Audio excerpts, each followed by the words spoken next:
அன்ஷிதா அந்த கொடையை புடிச்சு தேவையில்லாம எங்க சௌந்தர்யாவை ட்ரிகர் பண்ணி சௌந்தர்யாவை கத்துறாங்கன்னு தெரிஞ்சோடனே ராணவ கூப்பிட்டு சண்டைக்கு இழுத்து எங்க சௌந்தர்யாவை அழ வச்சுட்டாங்க. இப்போது புதிய அறிமுகம் ஆச்சி ஹோட்டல் சாம்பார் 50 கிராம் ரூபாய் 20 மட்டுமே. ஹாலிடேஸ்னாலே அது நம்ம ஜிடி ஹாலிடேஸ் தான். GT holidays, south India's #1 travel brand. உள்ள போங்க, மைக்க போட்டிருக்கீங்க, தொழிலாளர் ட்ரெஸ் போட்டிருக்கீங்க, உள்ள போய் நில்லுங்கன்னு சொல்றதுல என்ன தப்பு இருக்கு? சொன்ன 8 பேர்ல சௌந்தர்யா மட்டும்தான் ஒரு ஆக்ரோஷமா வந்தாங்க. ஊடால ராணவ யூனியன் லீடர் எதுக்கு சண்டைக்கு வந்தாரு? கைய பிடிச்சிருந்தேன் கேட்டாரு. அது ஏன்னா ஒரு யூனியன் லீடர் ஆச்சுல்ல, லேபர் கிட்ட வந்து ஒரு மேனேஜர் அப்படி நடந்துக்கும் போது அவரால் பொறுத்துக்க முடியும். லேபர் கிட்ட கொடைய புடுங்கிறதுக்கு வந்த மேனேஜர் கிட்ட சுத்தி வந்து 6 லேபரும் சேர்ந்து ஒரு மேனேஜரை கட்டினா என்ன அர்த்தம்? இவ்வளவு பிரச்சனை நடந்துட்டு இருக்கும்போது சௌந்தர்யா மேல செம்ம கடுப்புல இருந்த சத்யா இந்த பிரச்சனையை கேட்க முடியாம வந்து கேட்ட வார்த்தையை பேசுறாரு.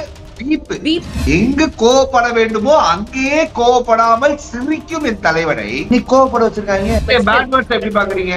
சத்யா அவர்களுடைய பேட் வேர்ட்ஸையா ரொம்ப ரொம்ப அருமையாகவும் பல பேர் வந்து ஆச்சரியப்படுற அளவுக்கு இருந்தது அப்படின்னு தான் சொல்லணும். சத்யா நீங்களா? அதற்கான பரிசாக தலைவர் சத்யா அவர்களை இந்த வாரம் போயிட்டு வாங்கன்னு நினைச்சிருவோம். ராணவ் வேண்டதான் எல்லாமே பண்றாப்ல. எந்த விஷயத்தையும் ராணவ் தெரியாமலாம் அங்க பண்ணல. Full performance sorry. இது ராணாவோட ஸ்ட்ராட்டஜி. சவுண்ட் எல்லாம் பண்ணதுக்கு அப்புறம் எங்க கண்ணாடி கேமரா க்ளோஸ் அப்ல நல்ல முகத்துல அழகா காட்டுதோ அந்த இடத்துல உட்காந்து அழுகுது. தர்ஷிகா விஷால கத்துற மொமெண்ட பாத்தீங்களா? வெளியில தானே come on Darshika come on come on come on அப்படின்ற மாதிரி நிறைய பேர் நினைச்சிருப்பாங்க. பட் அதுக்குள்ளயும் வந்துட்டு லலலலலா கண்கள் இரண்டால் அதுவும் வந்துட்டு போச்சு. உள்ள சௌந்தர்யா அவர்கள் ஒரு மீட்டிங் நடக்குது as a மேனேஜரா இப்படிதான். கண்டிப்பா தப்புமா, நானே எழுதி வச்சிருக்கேன். கன்ஃபார்ம்டா தப்பு. ஆனா அந்த சவுண்ட் வந்து வாண்டடா பண்ணேன்னு சொன்னாங்கன்னா சமசிச்சிருவேன். வாண்டடா பண்ண விஷயம் வேணும்னே ஒரு கேமரா அட்ராக்ஷனுக்காக சௌந்தர்யா செய்த விஷயமா தான் நம்ம பார்க்கணும். இந்த சவுண்ட் அன்ஷிதா ராணவ் இந்த 3 பேரோட காம்பினேஷன், இந்த ட்ரையோவை பத்தி நீங்க என்ன நினைக்கிறீங்க ஜீவிகா? எதுவும் நினைக்க வேண்டாம் நினைக்கிறேன். சோசியல் மீடியால ஃபுல்லா புள்ளி, சௌந்தர்யா ஒரு புள்ளி அப்படின்றாங்க. ஏன் அப்படி பண்றாங்க? என்ன அவ்வளவு வன்மம் சௌந்தர்யா மேல? இன்னைக்கு என்ன பண்ணிட்டாங்க சௌந்தர்யா? சரி நான் ஒரு கவுண்டர் சொல்லிடுறேன்.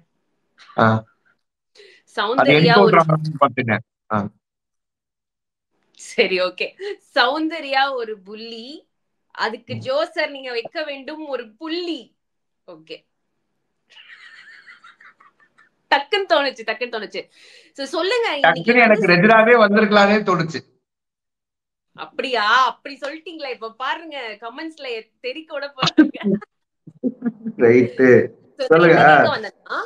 நீங்க வந்து சொன்னீங்க நேத்திக்கா முந்தா நேத்திக்கோ சொன்னீங்க சௌந்தர்யா வந்து ரொம்ப இதுவாயிட்டாங்க, சாந்த சுரூபினியா மாறிட்டாங்க அப்படின்னு சொன்னீங்க. ஆனா இன்னைக்கு எங்க சௌந்தர்யா பண்ணாங்க பாருங்க ஒரு வேட்டை. சொல்லுங்க, அதை பத்தி சொல்லுங்க. அதுக்கு காரணம் நீங்க என்ன நினைக்கிறீங்க? இன்னைக்கு வியாழக்கிழமை, நாளை வெள்ளி. அவங்க ஓடி வந்து அந்த கொடையை புடிச்சதுக்கான காரணம் நீங்க என்ன நினைக்கிறீங்க? என்னவா இருக்கும் தெரியல, நீங்களே சொல்லுங்களேன். ஏன்னா அவங்க ஒரு சிஎஸ்கே ஃபேன். அவங்க நீங்க மஞ்ச சொக்கா போட்டிருந்தாங்க. மஞ்ச சொக்கா போட்டதுனால நேரா போய் கொடைய பிடிக்கணும், கொடைய பார்த்தோன்னா பேட் ஞாபகம் வந்துருச்சு, அதை வச்சு கிரிக்கெட் விளையாடணும்னு நினைச்சாங்க. ஆனா அன்ஷிதா அதை தரல. அன்ஷிதா அந்த கொடைய புடிச்சு தேவையில்லாம எங்க சௌந்தர்யாவை ட்ரிகர் பண்ணி சௌந்தர்யாவை கத்துறாங்கன்னு தெரிஞ்சோடனே ராணவ கூப்பிட்டு சண்டைக்கு இழுத்து எங்க சௌந்தர்யாவை அழ வச்சுட்டாங்க. என்ன ஒரு ஆக்ரோஷமான ஆரம்பமா இருந்தாலும் ஒரு சோகமான எண்டிங்கோட இது முடிஞ்சிருச்சு அப்படின்றதுதான் ஒரு சின்ன கவலையா இருக்கும் பாத்துட்டு இருக்க சௌந்தர்யா அவர்களுடைய ஆதரவாளர்களுக்கு. ஓகே சரி ஓகே, இந்த மொத்த கருத்தையும் சொல்றேன். அன்ஷிதா அவர்கள் ஒரு டிராமாவை கிரியேட் பண்ணும், ஒரு டாஸ்க்னா ஒரு டிராமா அப்படின்றதுல ரொம்ப தெளிவா இருந்தாங்க. ஓகேயா? மலையில நனையிறது அது என் வேலை, அது நான் அப்படிதான் பண்ணுவேன் அப்படின்னு வேலை நேரத்துல மலையில நனைவோம், நான் என்ஜாய் பண்ணுவேன், அது என்ன உங்களுக்கு பிரச்சனை அப்படின்னு சொல்றாங்க. கரெக்டா? கால மேல போட்டு உட்கார்ந்து மீட்டிங்ல உட்கார்றதுல சௌந்தர்யா கிட்ட அப்புறம் என்ன பிரச்சனை? நீங்க செஞ்சா கரெக்ட், சௌந்தர்யா பண்ண தப்பா அப்படின்னு ஒரு குரூப் பேசிட்டு இருக்கு. அந்த குரூப்பை தனியா வச்சுப்போம். சரி, group A. Group A. Group பின்னு ஒன்று இருக்கு. எங்க முத்துக்குமரன் தாயா நல்லவன். பாரு அந்த முகத்தை. பாஷா படம் பாத்திருக்கீங்களா? அதுல கம்பியை கட்டி ரஜினி சார் அடிப்பாங்க, பாத்திருக்கீங்களா? அப்ப குழந்தை மாதிரி அவர் சிரிப்பாரு, பாத்திருக்கீங்களா? ரத்தம் வடிஞ்சுக்கிட்டே இருக்கு, ரத்தம் வரும்போது சிரிப்பாரு, பாத்திருக்கீங்களா? அந்த மாதிரிதான் சார் எங்க முத்துக்குமரன் திட்டம் போது சிரிச்சாரு. அதெல்லாம் ஒரு கொலை குத்தமா? வருத்தத்துல துக்கத்துல சிரிச்சாருங்க. நான் சிரித்தால் படம் பாத்திருக்கீங்களா? இப்ப பாதி இப்படிதான் சிரிப்பாப்புல, துக்கம் வந்தா சிரிப்பாப்புல. அது எவ்வளவு பெரிய வரம் தெரியுமா? என்னமா? ஒண்ணும் இல்ல சொல்லுங்க. நான் சிரித்தால் ஒரு அருமையான படம் இருக்குமா? ஓகே, பாத்துடலாம் சார். சரி, ஓகே. சோ இந்த மாதிரி விஷயத்துல முத்துக்குமரனுக்கு சைடுல வருது. நாம பிக் பாஸ்க்குள்ளதான் ஏதாவது பிரச்சனை நடக்கும், வேடிக்கை பார்க்கலான்னு போனா சோசியல் மீடியாலேயே ஒரே பிரச்சனை. நீ அவனுக்கு பிஆர், நீ இவனுக்கு பிஆர், 2 பிஆர்களும் குரூப்ல அடிச்சுக்கிற மாதிரி எல்லா பிஆர் பசங்களும் ஒன்னா சேர்ந்து அடிச்சுட்டு இருந்தாங்க. என்னடா ஸ்பேஸ்ல இவ்வளவு ஒரு பஞ்சாயத்தா இருக்குன்னு இப்படி யாராவது எட்டி பார்த்தா, அங்க ஒரு பக்கம் நம்ம ரவீந்திர ஐயா, இன்னொரு பக்கம் விசாலு, விஷ்ணு விஜய் அடிச்சுக்கிட்டு இருக்காங்க. ஆமா, 2 பேர் 2 டீம் தெரியும்ல உங்களுக்கு தெரியாதது எதுவும் இல்ல. எனக்கு புரியல ஐயா, உள்ள விளையாடுறதுக்கே ஒண்ணு இல்லையா, ஏயா வெளில நீங்க விளையாடிட்டு இருக்கீங்க? டீம் சி ஒன்று இருக்கு. Team C, group C. Okay, அது யாரு? அது 2 குரூப் அடிச்சுக்கிறத பார்த்து சந்தோஷப்படுற குரூப். அடிச்சுங்க, நல்லா அடிச்சுங்க, நீங்க 2 பேரும் அடிச்சுக்கதா இல்ல யாரும் கண்டுக்க மாட்டாங்க, நீங்க நல்லா அடிச்சுங்க, நான் சந்தோஷமா இருக்கேன் அப்படின்னு பெர்ஃபார்ம் பண்ற குரூப். இந்த அருண் இன்னைக்கு உள்ளே ஒரு டைலாக் சொன்னாரே, ஊரு 2 கூத்தாடிக்கு சந்தோஷம், அந்த டைலாக் அதுதான். சரி, அதுவும் ஒரு பக்கம் வச்சுப்போம். இதெல்லாம் விட குறுக்க இந்த கௌசிக் வந்தா அப்படின்னு குரூப் டி ஒன்று இருக்கு. Group D, okay. அவர் தான் ராணவ். அவர் வீட்டுக்குள்ள சண்டை போடுறான்னு அவருக்கும் தெரியாது, அவருக்காக ஏன் வெளியில சண்டை போடுறாங்கன்னு நம்மளுக்கும் தெரியாது. ஆக மொத்தத்துல ஒரு புரியாத புதிராவே இருக்காரு அவரு. அப்படி ஒரு குரூப். ஓகே. இப்ப ராணவுக்கும் அருணும் சத்யாவுக்கும் ஒரு மேட்டர். சத்யா என்ன சொல்றாப்ல, ராணவ் எல்லாத்தையும் ரெடி பண்ணி செட் பண்ணி பிஆர் செட் பண்ணிட்டு தான் வந்திருக்காப்ல அப்படின்னு 24/7 சொல்றாப்ல சத்யா. ஆமா. அப்ப அருண் சொல்றாப்ல, சொன்னா ராணவ் என்கிட்ட சொன்னான்னு சொல்றாப்ல. அப்ப சத்யா, அப்ப அருண் என்ன சொல்றாப்ல, பிஆர் வச்சுக்கலாம் தப்பு இல்லைங்க, அதான் ஓகேங்க அப்படின்றாப்ல. ஏன் நம்மளும் வச்சுட்டு இருக்காப்ல.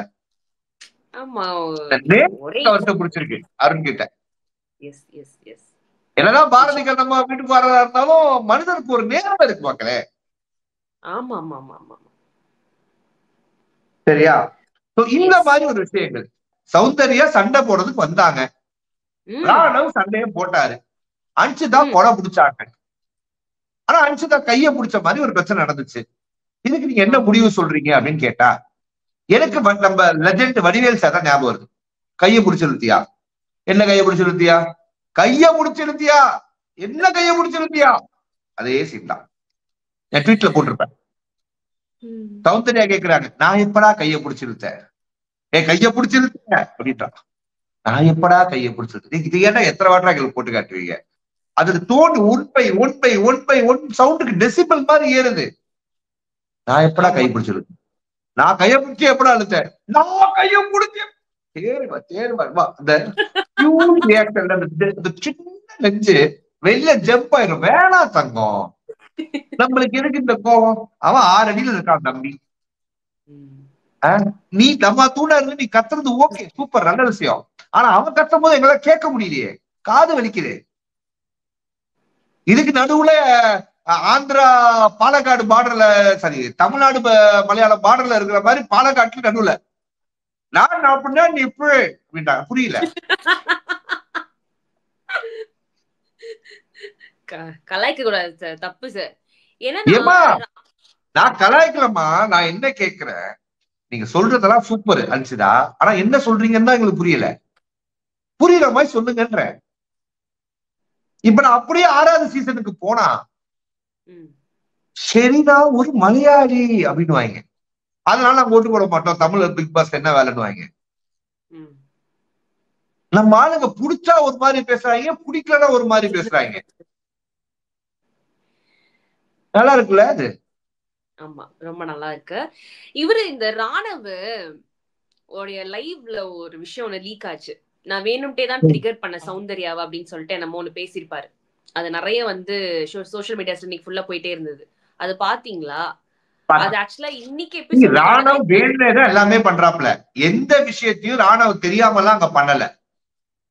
Full performance sorry. நான் ஏன் அதை பண்ணேன்னு தெரியல. இது ராணவோட ஸ்ட்ராட்டஜி. சவுண்டு எல்லாம் பண்ணதுக்கு அப்புறம் எங்க கண்ணாடி கேமரா க்ளோஸ் அப்ல நல்ல முகத்துல அழகா காட்டுதோ அந்த இடத்துல உட்காந்து அழுகிறது பிரேமுக்காக. இன்னொரு பக்கம் அருண் எல்லாருமே சட்டையை போட்டு கேமராவை உரைச்சு வைப்பாப்புல, பாத்தீங்கன்னா அழகா இருக்கனா அப்படின்ட்டு. ஆனா இன்னைக்கு காலையில அந்த கொடை பிடிக்கிற ஃபைட்ல அருண் எங்க போனார்னே தெரியலையே. அடுத்த மேனேஜர் டீம் ஆச்சு, கத்தனா சென்சரா இருப்பேன். அன்சிதாவை கத்த முடியாது, ஏன்னா இந்த டீம்ல இருந்து யூனியன் லீடரா இருந்து அங்க போயிருக்காங்க. சோ எதுவும் பண்ணாம அப்படியே ஓரமா இருந்து வேடிக்கை பார்த்துட்டு போனாப்புல. அருண் எதுக்கு தொழிலாளர் கூட வராருன்னா முத்துக்குமரன் இருக்காப்புல. நான் முத்துக்குமரன் சண்டை போடலாமா அப்படின்றது வந்து பேசி ஆரம்பிச்சு, முத்துக்குமரன் வாப்பா வாப்பா வாப்பா தம்பிக்கு வா வந்து பேசு, நான் பேச வரலங்க அப்படின்னு போயிட்டாப்புல. லாஸ்டா அஞ்சுதா நீங்க போங்க நீங்க மண்டையை தட்டி உட்கார வைக்கிறேன்னு சொன்னீங்க, அவன் மண்டையை தட்டி உங்களை உட்கார வச்சிட போறான், போங்க போங்கன்னு காப்பாத்துன மாதிரி இருந்துச்சு. ஐயோ ஐயோ சரி ஓகே. சோ இன்னைக்கு வந்து தொழிலாளர்கள் வெளியில இருந்து அந்த தண்ணி பம்ப் பண்ற வேலையை மட்டும் செய்யாம ஒன்லி சைக்கிளிங் மட்டும் இல்லாம உள்ள வந்து வெசல் வாஷிங் எல்லாமே நீங்க பண்ணணும் அப்படின்னு சொல்லிட்டாரு பிக் பாஸ். சரி, அதெல்லாம் உண்மை, அதெல்லாம் ஒரு மேட்டராமா அவங்க எதமா செஞ்சிட போறாங்க. அதை தரமா 70 நாள் செஞ்சு சோறு போட்டு பொங்கி இல்ல வேற என்ன செய்யறாங்க இந்த வீட்டுக்குள்ள? வாடகை கொடுக்காம ஒரு வீட்டுல இருந்துகிட்டு அந்த வீட்லயே காசு வாங்கிக்கிறாங்க. இருங்க சத்யாக்கு வருவோம். இவ்வளவு பிரச்சனை நடந்துட்டு இருக்கும்போது சௌந்தர்யா மேல செம்ம கடுப்புல இருந்த சத்யா இந்த பிரச்சனையை கேட்க முடியாம வந்து கேட்ட வார்த்தையை பேசுறாரு. பிபி இது வந்ததுதான் பீப். என்னுடைய தலைவனை, அதாவது நான் எங்கு கோவப்பட வேண்டுமோ அங்கேயே கோவப்படாமல் சிரிக்கும் என் தலைவனை இன்னைக்கு கோவப்பட வச்சிருக்காங்க. சிட்டிக்கு கோவப்பட வந்துச்சு மொமெண்ட். ஆனா எதுக்கு வந்துச்சு கூப்பிட்டு கேளுங்க, தெரியாது. தீபக் சார் வேற நடுவுல வந்து டே அமைதியா இருடா, இது கேம் டாஸ்க்னா என்ன வேணாலும் பண்ணுவீங்களா, நிப்பாட்டுங்க அப்படின்னு வேற சொல்றாரு. சோ இன்னைக்கு இந்த வாரம் அவர் கிளம்ப போறாரு அப்படின்றது அவர். நீங்க என்ன சொல்றீங்க? அஞ்சுதா மேல தப்பா, ராணவ் மேல தப்பா, சவுண்ட் மேல தப்பா? இந்த 3 பேர்ல ஒரே ஒரு ஆள் மேல தப்புன்னு கரெக்டா சொல்லணும். எப்படி சார் இந்த கண்ணு முக்கியமா அந்த கண்ணு முக்கியமான்னு கேட்டா எந்த கண்ணு முக்கியம் நான் சொல்லுவேன். அந்த மாதிரி ஒரே ஒரு மக்களை நீங்க சொல்லுங்க. என்ன பொறுத்த வரைக்கும் சௌந்தர்யா, அஞ்சுதா. ஏன் சௌந்தர்யா மேல தப்பு இல்லைன்னு நீங்க நினைக்கிறீங்க? எனக்கு ஆக்ஷன்ல தான் ப்ராப்ளம், ரியாக்ஷன் அதுக்கு அப்புறம் தான். எனக்கு என்ன தோணுச்சு அப்படின்னா சௌந்தர்யா இப்படி போயிருந்தாங்கன்னா நான் சௌந்தர்யா தான் தப்புன்னு இருப்பேன். ஆனா அந்த வீட்டுல இருக்கிற 8 மேனேஜர்ஸும் நீங்க அப்படி நிக்க கூடாது உள்ள போங்கன்னு சொல்லும் போதும் அஞ்சுதான் வாக்குவாதத்துல ஈடுபடுறாங்க. ஒரு மேனேஜர் சொல்றத கேட்க முடியாத ஒரு லேபராக இருந்து தன்னைத்தானே ஒரு யூனியன் லீடர் போல தன்னைத்தானே நினைத்து கொண்டு பிதற்றுகிற ஒரு பொண்ணாதான் நான் பார்த்தேன் அஞ்சிதாவை. இப்ப நான் என்ன சொல்றேன், இதை 8 பேர் மேனேஜர் சொல்லப்பா. விஜய் சேதுபதி அவர்கள் உள்ள போடுறாரு, என்ன பண்ணிருப்பாங்க? போயிருப்பாங்க. அப்ப வாட் இஸ் தி டிஃபரன்ஸ்? நான் கேட்கிற கேள்வி அதான். அப்ப 8 பேர் ஒரு டாஸ்க் ஆடிட்டு இருக்கோம், உள்ள போங்க, மைக்கு போட்டிருக்கீங்க, தொழிலாளர் ட்ரெஸ் போட்டிருக்கீங்க, உள்ள போய் நில்லுங்கன்னு சொல்றதுல என்ன தப்பு இருக்கு? அப்படி சொன்னதுல நான் தப்பா பாக்கல.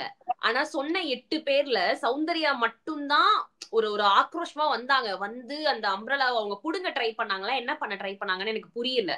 புடுங்க ட்ரை பண்ணது வந்து கொஞ்சம் ஹார்ஷா இருந்துச்சு. சோ அது வந்து அந்த சூட்டை இன்னும் அதிகமாக்கிடுச்சோ, அந்த ஃபைட் வந்து அதிகமானதுக்கு காரணமே அந்த ஒரு மொமெண்ட் தானோ அப்படின்னு நான் பாக்குறேன். அது அன்ஷிதாவுக்கும் சவுண்டுக்கும் நடக்குது. ஆமா. ஊடால ராணுவ யூனியன் லீடர் எதுக்கு சண்டைக்கு வந்தாரு? கைய பிடிச்சிருந்தேன் கேட்டாரு.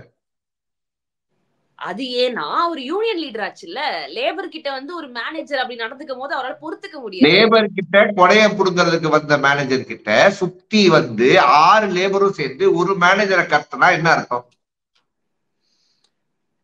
அந்த ஃபேக்டரி மாடல்ல பாக்கும்போது அது தப்புதான். அந்த மாதிரி அணுக கூடாது. அப்ப ஒரே ஒரு ஆளா சௌந்தர்யாவை மட்டும் தவறு எப்படி சொல்றீங்க சோசியல் மீடியால? எதுக்கு இந்த ஹோல் ப்ராப்ளம்லயே சௌந்தர்யா மட்டும் தான் தப்புன்னு எல்லாருமே சொல்றாங்களா? அது எப்படி வருது? லேபரர்ஸ் தப்பு இல்லைன்னு சொல்றாங்க. அதான் அது ஏன் வருதுன்னு நான் கேக்குறேன். எனக்கு புரியல, நல்லா கேக்குறேன், ஜென்ரலா கேக்குறேன். ஒருவேளை சௌந்தர்யா வந்து ஹார்ஷா அவங்க பிஹேவ் பண்ணதுனால அந்த 6 பேர் சுத்தி அதே ஆட்ச தொழிலாளர்களா இருக்கிற அருண் செய்யும் போது அருண் சரி, அருண் சூப்பர் ஃபயர் விட்டாங்க. எப்படி விட்டாங்க? ஏன்னா அது அவங்க ஒரு மாஸ் மொமெண்டா கருதி இருக்காங்க. உங்களுக்கு யார எப்ப மாசம் சொல்லணும்னு உங்களுக்கு தோணுதோ அவங்கள நீங்க சொல்லுவீங்க. உங்களுக்கு வந்து எத்திக்ஸோ சரியோ தப்போ மேட்டர் கிடையாது. உங்களுக்கு என்ன பிடிக்குதோ அதான் பிரச்சனை. இங்க நம்மளுக்கும் அதான் பிரச்சனை. சோ என்ன பொறுத்த வரைக்கும் initiated by Anshita, okay, provoked by sound, executed by Rana. Well played by Rana. Well played and executed by Rana. Yes. So இப்போ அவரே போட்டாங்க. என்ன ஜோப்ரோ சவுண்டுக்கு பியாரா? ஆமா தம்பி. ஓகே. சோ இப்போ விஜய் சேதுபதி சார் வந்தா இந்த விஷயத்தை எப்படி அட்ரஸ் பண்ணுவாருன்னு நினைக்கிறீங்க? அவர் என்ன சொல்லுவாரு? இப்ப எனக்கு இன்னொரு பிரச்சனையும் வந்துச்சு. இந்த சௌந்தர்யா இந்த பாயசம் கிடைக்கல நடுவு மலையில போய் உட்காந்தாங்க, ஞாபகம் இருக்கா? ஆமா. அதெல்லாம் வந்துட்டு போகுது எனக்கு. சவுண்ட் அதெல்லாம் நீங்க பண்ணீங்கல்ல, சவுண்ட் இப்ப கோவம் வருது இல்ல அப்படின்னு தோணுச்சு. ஆமா, பட் அப்போ வந்து அது டாஸ்க் இல்லல்ல, அதுதான் அவங்க மறுபடியும் வந்து சொல்லுவாங்க.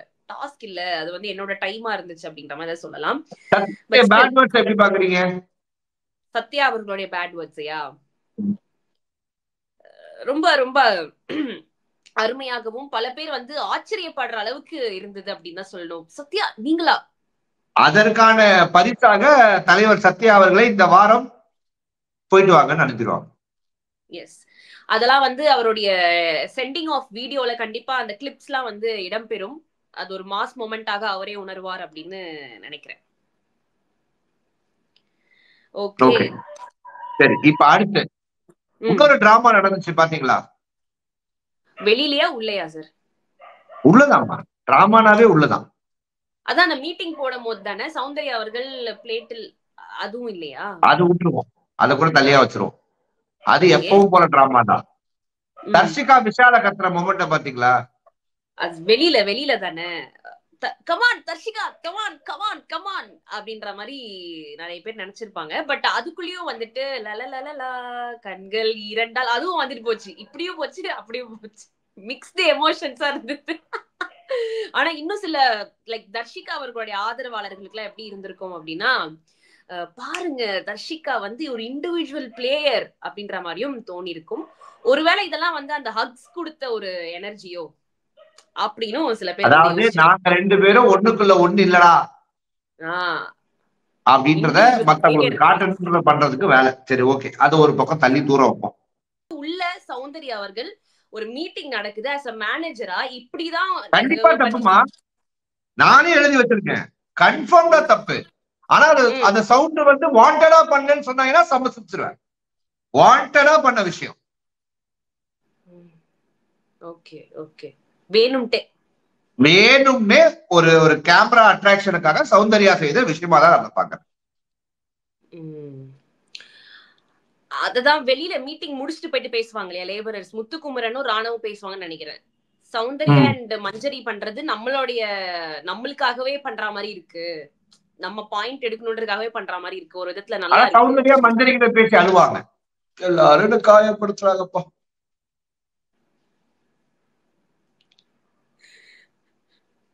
என்ன சார் இதெல்லாம், என்ன இதெல்லாம்? சரி, நம்ம வந்து சௌந்தர்யா அம்ப்ரெல்லா பிடிக்க போனாங்க, அத பத்தி பேசுவோம். சவுண்டிடமிருந்து ஜோப்ரோ பெறப்பட்ட அமௌண்ட் 10,000 ஒன்லி. டேய் உள்ள வரலடா, வெறுப்பேத்தாதீங்கடா, அதான் தெரிஞ்சுக்கிட்டு இருக்கிறேடா. டேய் நான் ஃபர்ஸ்ட் ஹாஃப் மட்டும் பார்க்காதீங்களா, கிளைமேக்ஸ் பாருங்கடா. வரேன், கிளைமேக்ஸ் வரேன். ஃபர்ஸ்ட் ஹாஃப் பார்த்து டென்ஷனா வராங்க. இது செகண்ட் ஹாஃப்ல எல்லாருக்கும் தூக்கி போட்டு பிடிதான். அடுத்து சரி, கொடை மேட்டர் பேசணும்ல, அப்ப சௌந்தர்யா பிடிக்க போனதை பத்தி பேசணும். ஆனா நடுவுல ராணவ் கை நீட்டி நீட்டி பேசும்போது மஞ்சரி இப்படி தட்டி விட்ட மேட்ரு, அத பத்தி அது கூட பரவாயில்ல. ஜெஃப்ரிய தள்ளி விட்ட மேட்ரு, ஜெஃப்ரி யோ என்னையும் அச்சையா, நான் இப்போ ஒட்டு அச்ச வலி, அது வேற டிபார்ட்மெண்ட் அப்படின்ற மாதிரி ஜெஃப்ரி ஆயிட்டாப்ல. ஆனா ஜெஃப்ரிக்கும் இன்னைக்கு பவித்ராக்கும் ஒரு அக்கா தம்பி பாஸ்தா பாத்தியா? இன்னைக்கு டாஸ்க் முடிஞ்சிருச்சு அப்படின்னு சொல்லும் போது 2 பேரும் அப்படியே கட்டி பிணையறத நம்ம வந்து நிச்சயமா பாத்துருப்போம். அதாவது இந்த அக்கா தம்பி பாசத்தை யூஸ் பண்ணி இந்த நாமினேஷன்ல வராமல் தப்பிப்பது எப்படி அப்படின்னு ஜெஃப்ரி வெளில வந்ததுக்கு அப்புறம் ஒரு 150 பேஜ் புக்கியாவது தம்பியை போட வச்சு பப்ளிஷ் பண்ணலான்னு இருக்கேன். பிற்காலத்தில் பிக் பாஸ் போற பசங்க வந்து அதை பார்த்து படித்து கத்துக்கிட்டு வேலையை செய்யணும். உள்ள போய் லவ் கண்டென்ட் பண்றது முக்கியம் இல்லடா. லவ் கண்டென்ட் பண்ணா வெளில இரிட்டேட் ஆவாங்க. நீங்க அக்கா கண்டென்ட் பண்ணுங்கடா, வீட்டுக்குள்ளே இருப்பீங்க அப்படின்றதா நிதர்சனமான உண்மை. Okay okay done. சோ அடுத்து எந்த பஞ்சாயத்து பத்தி பேச போறோம்? அடுத்து வந்து இவங்க ஸ்வாப் பண்ணாங்க. அது ஒரு பக்கம். பெஸ்ட் எம்ப்ளாயிக்கா ரயானுக்கு கொடுத்திருக்காங்க. ஜாக்லின் ரயானுக்கு கொடுக்கும் போது அந்த கோவா கேங் கண்டென்ட் வந்துட்டு போச்சு. ஜாக்லின் ரயானா ஓகே ஓகே அப்படின்ற மாதிரி இருந்துச்சு. தீபக் சார் ஒரு வாய்ஸ் கொடுப்பாரு, என்னடா அவனே ஷாக் ஆவறான் அப்படின்ற மாதிரி ஒரு வாய்ஸ் கொடுப்பாரு. ஆக்சுவலா எனக்கு என்ன பிடிக்கல ஜாக்லின் கிட்டனா, இன்னைக்கு ஜாக்லின் போயிட்டு இந்த பிரச்சனை நடந்த போது சௌந்தர்யா கிட்ட போய் சாப்பாடு வேணும்னு ஊட்டுவாங்க, சௌந்தர்யா வேறான்னுவாங்க. அப்படியே செல்ஃப் ரெஸ்பெக்ட போய் எதுக்கு நிக்கணும்? அப்படி என்னப்பா நட்பு? ஜாக்லின் சசிகுமாரா? நான் கேக்குறேன். வெரி பேடா இருக்கு. சொல்லுங்க. Okay sir. சோ அடுத்து இந்த லேபரர்ஸ் எல்லாம் வந்து அவங்களுக்கான ஒரு இது வேணும் அப்படின்றதுக்காக 4 ஆல்பபெட்ஸ் கொண்ட விஷயங்கள் எல்லாம் பேசுறாங்க. REIC ஆரம்பத்திலேயே ஆர் அப்படின்றதுனால இது பேசும்போது முத்துக்குமார் லேபர் டீம் கரெக்ட் தானே? ஆமா ஆமா. அப்ப பேசுவாங்க. எங்க ரஞ்சித் சார் ஆரம்பத்தை அமோகமா ஆரம்பிக்கிறாரு. எவ்வளவு அழகா அவர் எக்ஸ்பிளைன் பண்றாரு. ரெஸ்பெக்ட் அப்படின்ற ஒரு விஷயம் வேணும் அப்படின்றதுக்காக எங்கெங்கயோ சுத்தி வளைச்சு எப்படியோ வந்தாருல, அதை கேட்கறதுக்கான பொறுமை கூட மேனேஜர்ஸ்க்கு இல்லையா? ஏன் அவர் அந்த அளவுக்கு வந்து இது பண்ணிட்டே இருக்கணும்? வை? அதான் மேனேஜர்ஸ், நீ என்ன சொல்றது நான் என்ன கேட்கறதுன்ற தெனாவட். ஆக்சுவலா இந்த வார்த்தை ஈகோ. ஓகே. ஆனா இந்த வார்த்தையோட ஆரம்பத்திலேயே ரஞ்சித் சார் வந்து கேப்டனா பேசும்போது மஞ்சரி அவர்கள் மூஞ்சி சுழிச்சிருப்பாங்க. இந்த கதெல்லாம் எப்ப இருந்தாரு? பதவி கொடுத்தாங்க இல்லையா அன்னைக்கு கொடுத்தாங்களா? கொடுத்தாங்க. அந்த முட்டைல என்ன சார் ஆச்சு? கோழியா மாறிடுச்சா? குச்சி பொரிச்சு கோழியாவே மாறிட்டு இருக்கும். ஓகே. தொடர்ந்து வந்து மஞ்சரி அவர்கள் ரஞ்சித் சார் பேசும்போது இதெல்லாம் கேட்க முடியாது அப்படின்ற மாதிரி ஒரு ஆட்டிடியூடோட பயணிக்கிறாங்களே, இது என்ன? இது கரெக்டா? இத நம்ம தாண்டி போறது நம்மளுக்கு கரெக்ட். கடந்து போறதா இல்ல தாண்டியே போயிடணுமா? தாண்டியே போயிடலாம். கஷ்டப்பட்டு ஒரு கேள்வி கேட்டேன், வீணா போயிடுச்சு. சரி, அந்த REIC பாலிசி பத்தி ஏதாவது சொல்லுங்க சார். நான் எழுதி வச்சிருக்கிறதுக்காகவாது ஏதாவது. அதுவே அந்த பையனுக்கு ஸ்பெல்லிங் மிஸ்டேக் தெரியாம ஏதோ ஒண்ணு REIன்னு பேசிட்டு கன்ஃபியூஸ் ஆகிட்டு சொன்னதெல்லாம் பார்த்தோம். அதெல்லாம் விட்டுருக்குமா, அவனுக்கு பாலிசி போடாதான். வெளில வந்து இன்சூரன்ஸ் பாலிசி தான் போடணும் மிச்சம். எல்லா பாலிசியும் போட்டு தொலைச்சிட்டாங்க அவனை வீட்டுக்குள்ள. கோவா கேங்குக்கு ஒரு 4 ரூலு, லேபர் ஆனா 4 ரூல். இந்த 4 பேர் 4 விதமா பேசுவாங்க கேள்விப்பட்டிருக்கேன். ஆனா 8 பேர் சேர்த்து 4 ரூல் போட்டு பேசுவாங்கன்னு இப்பதான் தெரியுது. ஆக்சுவலா பாத்தீங்கன்னா இன்னைக்கு வந்து ஒன்னும் பெருசாலாம் இல்ல. நீங்க டாஸ்க்ல எல்லாம் பாத்தீங்கன்னா ஓகேவா? ஆமா. ஜாக்லின் ராணவ் வந்து ஒரு மாதிரி பேசுவாங்க, ஒரு கண்டென்ட் இருக்கும், நீ ஏன் இங்க வந்த, ஜாக்லின் அங்க அனுப்பிச்சிருவாங்க டிமோட்டிவேட் பண்ணி. ஏன்னா என்ன பண்ணாங்க, 2 தீபக்கும் ஜாக்லினும் போய் ஒரே நேரத்துல ஃபேஸ் வாஷ் பண்ற போது ரெஸ்ட் ரூம் யூஸ் பண்றாங்கன்னு சொல்லிட்டு ஜாக்லினை தூக்கி போட்டுருவாங்க. அப்ப ராணுவுக்கும் ஜாக்லினுக்கும் ஒரு சண்டை வரும். ஏன் வருது, எதுக்கு வருது, ஏன் அப்படி ரியாக்ட் பண்றாங்கன்னு நீங்க கேட்டீங்கன்னா அது நம்மளுக்கும் புரியாது, அவனுக்கும் புரியாது. ஆனா ராணுவுக்கு ஜாக்லினை அடிக்கணும் இல்ல சவுண்ட் ஃப்ரெண்டு, ஜாக்லினுக்கு ராணுவ அடிக்கணும் இல்ல சவுண்ட் ஃப்ரெண்டு அப்படின்றது சவுண்ட் காமனான ஃபிகரா தெரியுது இந்த கண்டென்ட்ல. ஓகே ஓகே, அங்கதான் நம்மளுடைய யூனியன் லீடர் ரயான் அவர்கள் வராரு. ஏன்னா ராணா வம்பிழுக்கிறது ஜாக்லின் கிட்ட எப்படி, அதான் சொல்றேன். சோ சவுண்ட வச்சுதான் அந்த மொத்த கேமே ஆடுறாங்க. ஆனா இது சவுண்டுக்கு தெரியுமா? சவுண்டே ஒரு கேம் ஆடுறாங்க, அதுவே சவுண்டுக்கு தெரியாது. ஆக மொத்தத்துல ஒண்ணுமா? ஓகே சார், ஒண்ணே ஒண்ணுமா? Okay, what is that? ஒண்ணு இல்ல, 100 ஆண்டு காலம் வாழ்க அப்படின்னு ஏஞ்சல் பண்ணாங்கல்ல, அவ்வளவுதான், முடிஞ்சு போச்சு பிக் பாஸ். இப்போது புதிய அறிமுகம் ஆச்சி ஹோட்டல் சாம்பார் 50 கிராம் ரூபாய் 20 மட்டுமே. ஹாலிடேஸ்னாலே அது நம்ம GT ஹாலிடேஸ் தான். GT holidays, South India's #1 travel brand.